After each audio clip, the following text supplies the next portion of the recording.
નંદ બાબા અને યશોદા માતા પાસેથી દરેકે ધર્મ વિશે ખૂબ શીખવા મળે છે. ભગવાને ધન, સંપત્તિ, વૈભવ બધું નંદ બાબાને અપાર આપ્યું છે, જેને કોઈ પાર નથી. પણ છતાંય કંઈ પણ કાર્ય, મંગલ કાર્ય આવે ત્યારે ભગવાનને જરૂર યાદ કરે છે. લાલાનો જન્મ થયો ત્યારે પણ બ્રાહ્મણોને બોલાવ્યા, પૂજા કરાવી. પડખું ફરવાનું થયું ત્યારે પણ બ્રાહ્મણોને બોલાવ્યા અને ખૂબ સારા ધર્મના કાર્યની અંદર લાગેલા છે.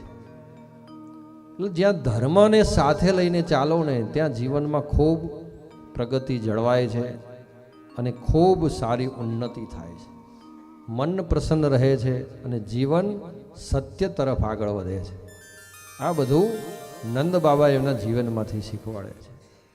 નંદ બાબા એમના જીવનમાંથી આપણને એ શીખવાડે છે કે પુત્રની ઉછેરણી અને કેળવણી કઈ રીતે થાય.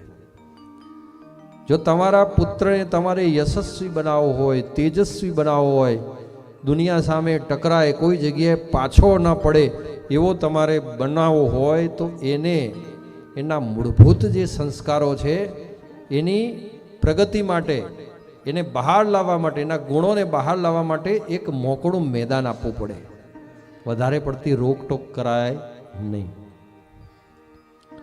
વધારે પડતું પોતાના દીકરા કે દીકરીને તમે રોકટોક કરો તો એના કારણે એમની પ્રગતિ અટકાય છે. પોતાની પ્રગતિ જ્યારે કરવી હોય ત્યારે જે કોઈ પણ વ્યક્તિની પ્રગતિ થઈ હોય તો એની પાછળ એના પિતાનો પૂર્ણ સંસ્કાર છે. પોતાના પિતાના પૂર્ણ એવા સંસ્કારો છે કે પુત્રને આગળ વધવા માટે એક મોકળું મેદાન આપે છે કે જા બેટા, ચિંતા ના કરીશ, તું આગળ વધ, હું તારી સાથે છું, તારી પાછળ છું. અને એવું જ્યારે પિતાનું વાત્સલ્ય ભાવ મળે છે ત્યારે એ બાળક ભગવાન શ્રી કૃષ્ણ જેવા મહાન પરાક્રમી થાય છે. એટલે જે કોઈ પણ યશસ્વી અને તેજસ્વી બાળક દેખાતું હોય તો સમજી લેવાનું કે એને માતા પિતાનો એને પૂર્ણ સપોર્ટ છે. માતા તો ખૂબ સારી કેળવણી કરી અને તરુણ અવસ્થાનો બાળકને કરી દે, પણ તરુણ અવસ્થામાં બાળક આવે એ પછી એની કેળવણીનો કાર્યભાર એના પિતાનો હોય છે. માતા ખૂબ સારા સંસ્કાર આપી એને તરુણ અવસ્થામાં લાવી દે, પણ તરુણ અવસ્થામાં આવ્યા પછી છોકરો કોઈ પણ પ્રકારના વ્યસને ન ચડે, એના મિત્રો કેવા છે, કઈ રીતે એ આગળ કાર્ય કરી રહ્યો છે, એની દેખરેખ છુપી રીતે રાખવી. અને જ્યાં એમ લાગતું હોય કે આની રોકટોક કરવા જેવી છે, આ ગુણની અંદર નથી, અવગુણમાં જઈ રહ્યો છે, સંસ્કારમાં નથી, સંસ્કાર બહાર જઈ રહ્યો છે, તો રોકટોક કરો.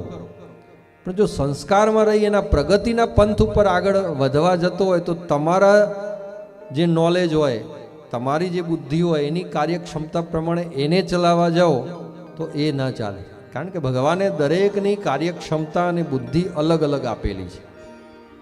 અને એ કાર્યક્ષમતા અને બુદ્ધિ અલગ અલગ આપી હોય એટલે દરેકની વિચારસરણી અલગ અલગ હોય છે. અને વિચારસરણી પ્રમાણે એ એના જીવનમાં આગળ વધવા માગતો હોય. અને એ વિચાર પ્રમાણે તમે બાળકને પ્રોત્સાહન આપી આગળ વધારો તો એ આ ભારતના જે કહેવાય મહાન વ્યક્તિઓ જે થયા એવો મહાન વ્યક્તિ તમારું બાળક પણ થશે, એમાં કોઈ શંકાને સ્થાન નથી. તો આ બધું જે આપણને નંદ બાબા શીખવાડે છે.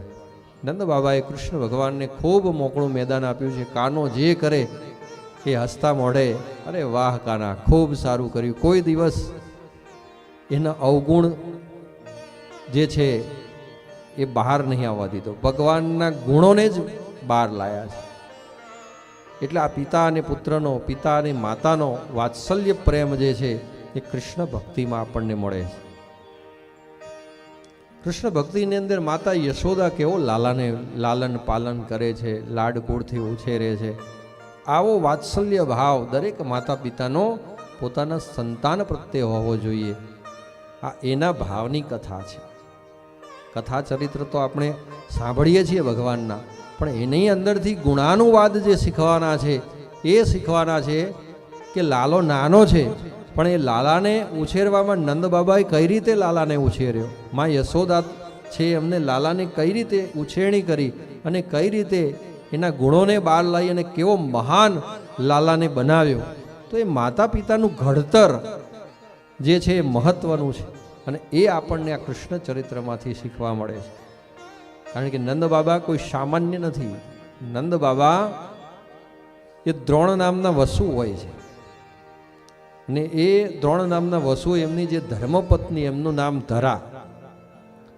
જ્યારે બ્રહ્માજીએ બ્રહ્મલોકની અંદર દેવ સભા બોલાવી અને એ દેવ સભાની અંદર બધો કાર્યભાર સોંપ્યો અલગ અલગ દેવોને કે ભાઈ તમે પૃથ્વી ઉપર જાઓ અને ભગવાનની ખૂબ સારી સેવા કરો.